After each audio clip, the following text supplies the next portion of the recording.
धोखेबाज मंत्री। बेटा कालू, तुम दोनों भाई बहन यहीं रहना, गुफा से बाहर मत जाना। मैं थोड़ी देर में कुछ खाने का इंतजाम करके आती हूँ।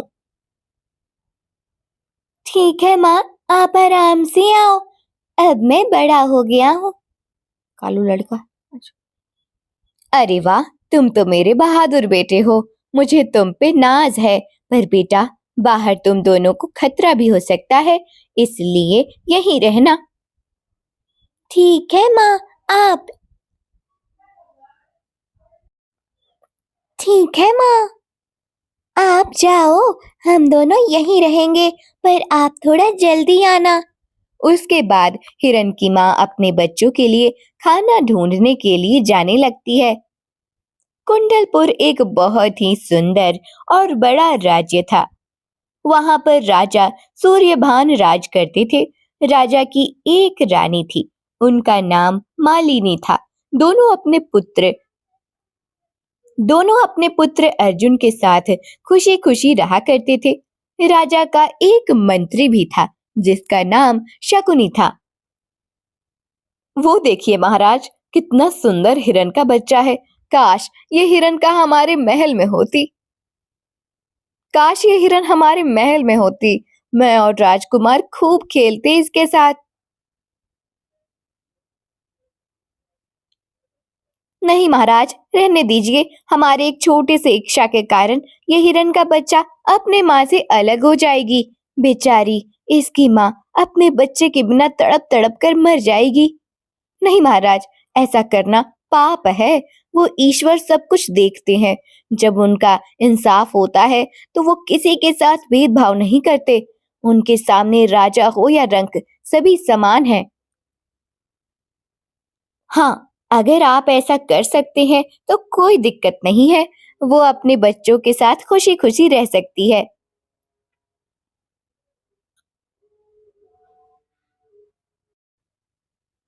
रानी के इतना बोलते ही राजा अपने रथ से उतरता है और उस हिरन के बच्चे के पीछे पीछे जाने लगता है।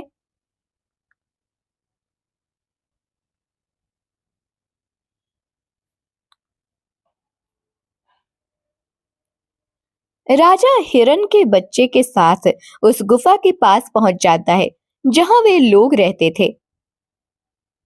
नहीं भैया, वो तो खाना ढूंढने गई है। आपने तो सुना था, माँ बोली थी कि वो थोड़ी देर में आ जाएंगी। उसके बाद जैसे ही वो हिरन का बच्चा अपनी माँ को ढूंढने के लिए गुफा से बाहर निकलता है, राजा उसको अपने जाल में फंसा लेता है। उसके बाद वो हिरन के दूसरे बच्चों को भी अपने साथ राजमहल ले जाने लगता है। उसके बाद हिरन उस खरगोश का दिया हुआ फल लेकर उसके बाद वह हिरन उस खरगोश का दिया हुआ फल लेकर अपने घर की तरफ जाने लगता है। घर पहुंचने पर वो दोनों देखते हैं कि वहां पर ना ही हिरन का बेटा है और ना ही उसकी बेटी, जिसके कारण हिरन बहुत ही ज्यादा डर जाती है। वो दोनों कहाँ चले गए? खरगोश भाई, कहीं गुड़िया और मुन्ना को शेर ने अपना शिकार तो नहीं बना लिया ना? खरगोश के ऐसा बोलने पर वो दोनों गुफा से बाहर जाते हैं। गुफा के बाहर जाते ही हिरन को एक चमत्कार गुफा के बाहर जाते ही हिरन को एक चमकती हुई अंगूठी मिलती है। गुफा के बाहर जाते ही हिरन को एक चमकती हुई अंगूठी मिलती है। ये देखो खरगोश भाई, यहाँ कोई चमकीली चीज है। अब हम क्या करें? खरगोश भाई, अब मेरे बच्चे मुझे कैसे मिलेंगे? मैं उनके बिना मर जाऊंगी। उसके बाद वो हिरन उस खरगोश के साथ उसके पीछे पीछे जाने लगती है। दरअसल राजा का मंत्री बहुत ही ज्यादा कपटी था। राजा के विश्वास का फायदा उठाकर वह उन्हें धोखा दे रहा था। वह राजा को बिना बताए प्रजा से अधिक कर वसूलता था और राजा से झूठ बोल बोल कर बहुत धन एकत्रित कर लिया था। सुंदर तो लगेगा जी, पर अब मुझे डर भी लगने लगा है। कहीं आपकी चतुराई राजा साहब को पता न चल जाए, नहीं तो वो आपको सीधे फांसी पर चढ़ा देंगे। ठीक है जी, अगर आप कहते हैं तो मैं पहन लेती हूँ ये हार। देखना, मैं बिल्कुल रानी जैसी लगूंगी। देखना, मैं बिल्कुल रानी जैसी लगूंगी। क्यों जी, आप ऐसा क्या करने वाले हैं? कहीं जो मैं सोच रही हूँ वो तो नहीं करने वाले आप? ऐसा बोलकर मंत्री अपने घोड़े पर बैठता है और राजमहल की तरफ जाने लगता है। प्रणाम बाबा, हम एक बड़ी मुसीबत में हैं, कृपा कर हमारी सहायता करें। पर मेरे बच्चे अभी कहाँ हैं बाबा? वो सुरक्षित तो है ना? तो अब मैं क्या करूं बाबा? मुझे मेरे बच्चे कैसे मिलेंगे? किंतु महाराज, राजकुमार अर्जुन अभी बहुत छोटे हैं। वो दूर की यात्रा करने में सक्षम नहीं है और भला महल में मैं उन्हें किसके भरोसे छोड़कर जा सकती हूँ? मुझे तो डर लग रहा है महाराज। मेरे मना करने के बावजूद भी आपने हिरण के बच्चे को उनके माँ से अलग कर दिया। अब हमें राजकुमार के बारे में सोचकर ही डर लग रहा है। रानी ऐसा बोल ही रही थी कि तभी वहां पे उनका मंत्री आ जाते हैं और बोलते हैं, ठीक है महाराज, हमें डर तो लग रहा है, पर अगर आप कहते हैं तो मैं राजकुमार अर्जुन को मंत्री जी और उसकी पत्नी को सौंप देती हूँ। ऐसा बोलकर वो सभी राजकुमार अर्जुन के पास जाने लगते हैं। जाओ पुत्र, अब तुम्हें कुछ दिनों तक इनके साथ रहना है, मैं जल्दी वापस आ जाऊंगी। रानी राजकुमार अर्जुन को मंत्री रानी राजकुमार अर्जुन को मंत्री को रानी राजकुमार अर्जुन को मंत्री को दे देती हैं। उसके बाद वह राजा के साथ अपने पड़ोसी राज्य जाने लगती हैं। इधर मंत्री राजकुमार अर्जुन को अपने घर लेकर आता है। कितना सुंदर बालक है, इस पर तो चांद निछावर है। राजघराने के बालक कितने सुंदर होते हैं। आ, ये आप क्या कह रहे हैं जी? नहीं नहीं, हम राजा के साथ इतना बड़ा धोखा नहीं कर सकते। राजा आप पर बहुत अधिक विश्वास करते हैं। आप पहले ही उन्हें धोखा देकर बहुत सारा धन इकट्ठा कर चुके हैं। बस अब और कुछ मत करिए। पर ये तो बहुत ही गलत तरीका है जी। हम भले ही अपने पुत्र को राजा बनाना चाहते हैं, पर हम किसी की जान नहीं ले सकते जी। आप ठीक कहते हैं, किंतु हम इस बालक को रास्ते से हटाएंगे कैसे? राजा साहब ने तो इसकी जिम्मेदारी आपको दी है ना। अगर उन्हें राजकुमार ना मिला तो वो हम सबको जान से मार डालेंगे। सुनैना के ऐसा बोलने पर मंत्री सुनैना के कान में कुछ कहता है। आपकी योजना तो अच्छी है, ठीक है, जैसा आप कहते हैं वैसा ही होगा। अगले दिन मंत्री राजकुमार अर्जुन और अपने बेटे से कहता है। उसके बाद मंत्री और उसकी पत्नी दोनों बालकों के साथ जंगल की ओर निकल जाते हैं। जंगल जाने पर राजकुमार अर्जुन को भूख लग जाती है। तुम यहीं बैठो पुत्र, मैं अभी तुम्हारे लिए भोजन लेकर आती हूँ। वो तीनों काफी देर तक एक पेड़ के नीचे बैठे रहते हैं, पर अभी तक मंत्री की पत्नी खाना लेकर नहीं आई थी। मंत्री राजकुमार को वहीं छोड़कर और अपने पुत्र के साथ वहां से चला जाता है। राजकुमार ऐसा सोच ही रहा होता है कि तभी वहां पर हिरन और खरगोश आ जाते हैं। अरे, ये छोटा बच्चा किसका है? ये तो कोई राजकुमार लगता है। नहीं खरगोश भैया, याद करो उस ऋषि ने क्या कहा था, हमें किसी से बदला नहीं लेना है। हमारा बच्चा खुद हमारे पास आ जाएगा, हमें इसकी सहायता करनी चाहिए।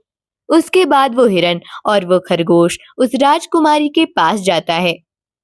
क्या हुआ बच्चे, तुम इस तरह क्यों रो रहे हो? अरे, तुम तो हमारे राजा के पुत्र हो, तुम्हें डरने की कोई जरूरत नहीं है। चलो, तुम हमारे घर चलो। उसके बाद हिरन राजकुमार को लेकर अपने घर की तरफ जाने लगती है।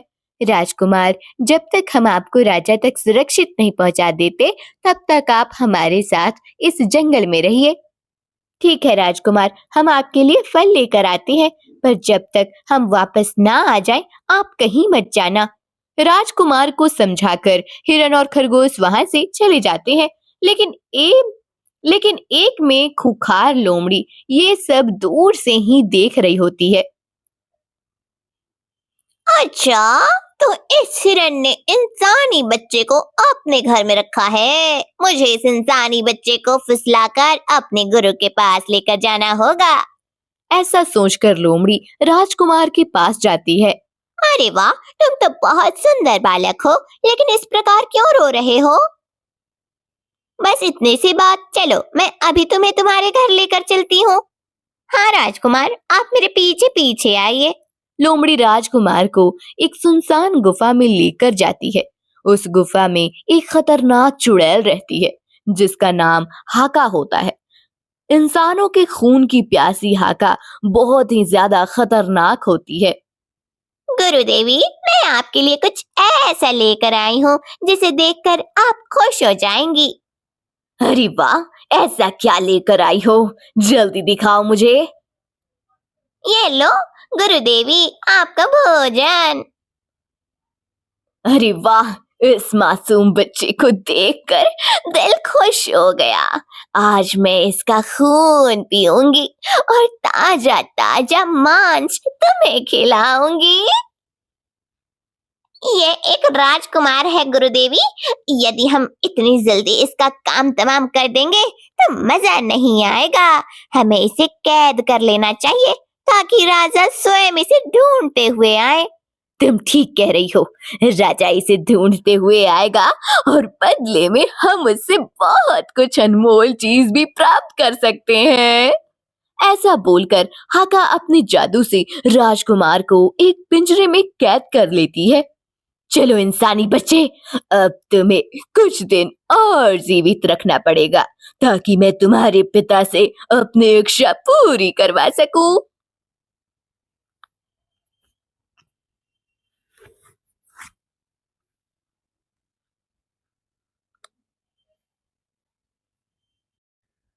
उधर मंत्री अपने बेटे और पत्नी के साथ घर पर आराम से रह रहा होता है। अब तक तो राजकुमार को जंगली जानवरों ने अपना भोजन बना लिया होगा। मुझे तो बहुत भय लग रहा है। यदि राजा हमसे प्रश्न करेंगे कि उनका पुत्र कहाँ गया, तो हम उन्हें क्या उत्तर देंगे? और उसके बाद हमारा पुत्र राजमहल में रहेगा और राजा बनेगा। फिर तो मजे ही मजे हैं। कुछ दिनों बाद जब राजा और रानी यात्रा करके वापस लौटे, तब आते ही उन्होंने राजकुमार अर्जुन के विषय में पूछा। मंत्री जी, अब जल्दी से जल्द हमारे पुत्र को हमारे पास लेकर आइए। उन्हें देखे हुए बहुत दिन हो चुके हैं। महाराज, एक दिन हम दोनों राजकुमार और हमारे पुत्र को लेकर जंगल की ओर घूमने के लिए गए थे, किंतु राजकुमार इधर उधर भागने लगे और वो घने जंगल की ओर चले गए। महाराज, मुझे मेरा पुत्र चाहिए। यदि मेरा पुत्र नहीं मिला तो मैं अपने प्राण त्याग दूंगी।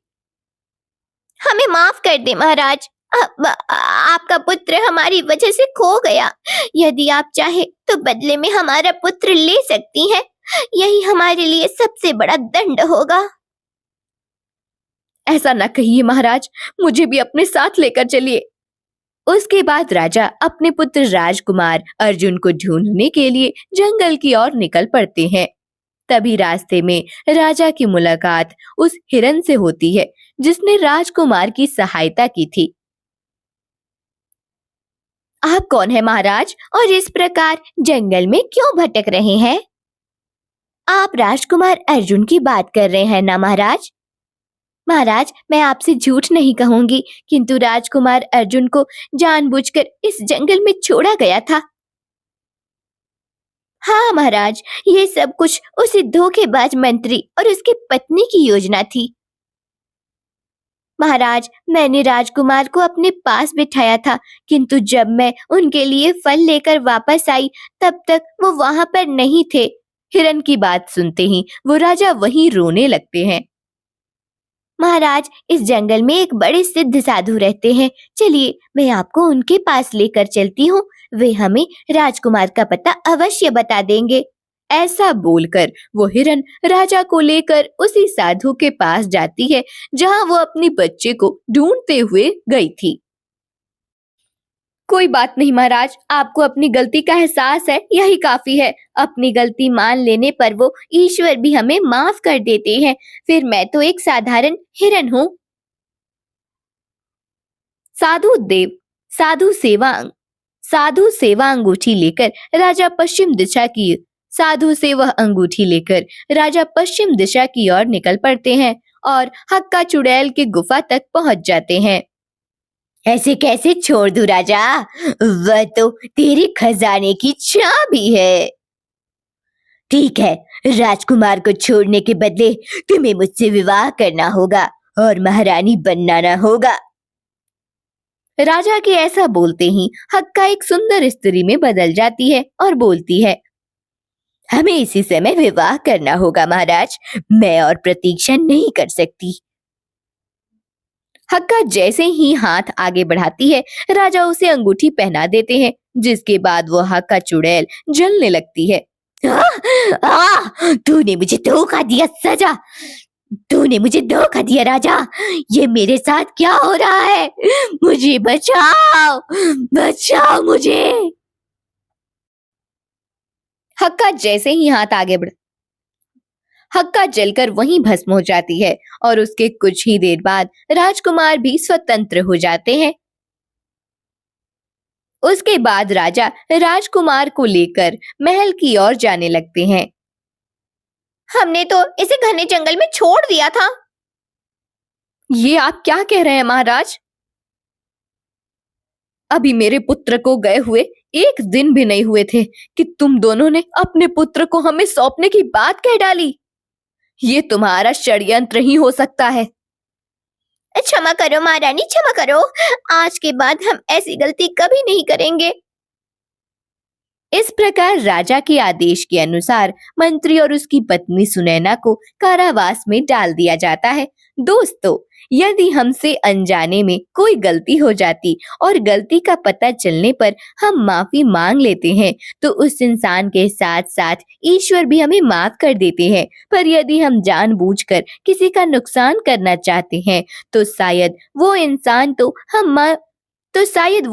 तो हमें माफ कर दे, पर ईश्वर कभी माफ नहीं करते। उसकी सजा हमें इसी जन्म में मिलती है। इसलिए सभी के साथ अच्छा करें और मिलजुल कर रहें।